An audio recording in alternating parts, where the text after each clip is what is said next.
Halo saudara, saya Rama Ditya Thomas. Jadi setelah 6 hari dikepung banjir, warga Priuk Damai, Kota Tangerang ini saat ini setidaknya sudah bisa kembali ke rumah masing-masing untuk bisa membersihkan rumah dari bekas lumpur, banjir, dan lain sebagainya. Ini salah satu rumah yang saat ini sudah tidak lagi digenangi banjir, tapi jangan salah, 6 hari dikepung banjir, ada beberapa rumah juga yang masih saja rumahnya direndam banjir, termasuk di sini.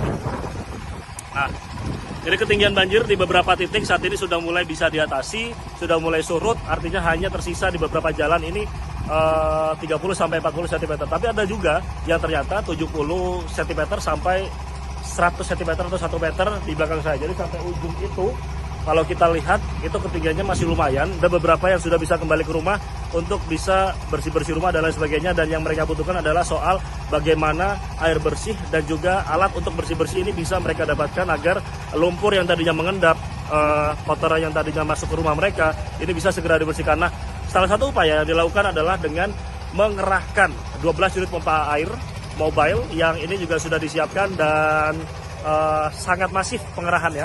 Artinya dari Pemkot Tangerang cukup serius untuk menangani banjir yang terjadi di sini. Ini disebabkan karena selain memang intensitas curah hujan yang tinggi, juga terkait dengan meluapnya air dari Kali Cirarap dan juga Situ Bulakan yang ini tidak mampu menampung debit air yang cukup tinggi ya, hingga akhirnya air dari Situ Bulakan ini juga meluap dan mengepung kawasan Priuk Damai dan akhirnya membuat banjir terjadi yang sempat ketinggiannya ini mencapai 4 meter. Artinya cukup merendam perumahan warga yang ada di kawasan sini. Dan pula fenomena unik ketika terjadi banjir di kawasan Priuk Damai, di mana sebagian warga akhirnya memanfaatkan genangan atau banjir yang mengepung rumah mereka ini untuk setidaknya mereka bisa manfaatkan dengan mencari ikan di sekitarnya untuk tambahan lauk makan sehari-hari. Nah, itu adalah aktivitas beberapa warga yang sampai saat ini kami lihat. Nah, ini termasuk dengan menjaring ikan. Kami lihat tadi juga ada beberapa ikan yang mereka dapatkan seperti mujair, nila, dan lain sebagainya. Dan mereka mengaku ini untuk dikonsumsi.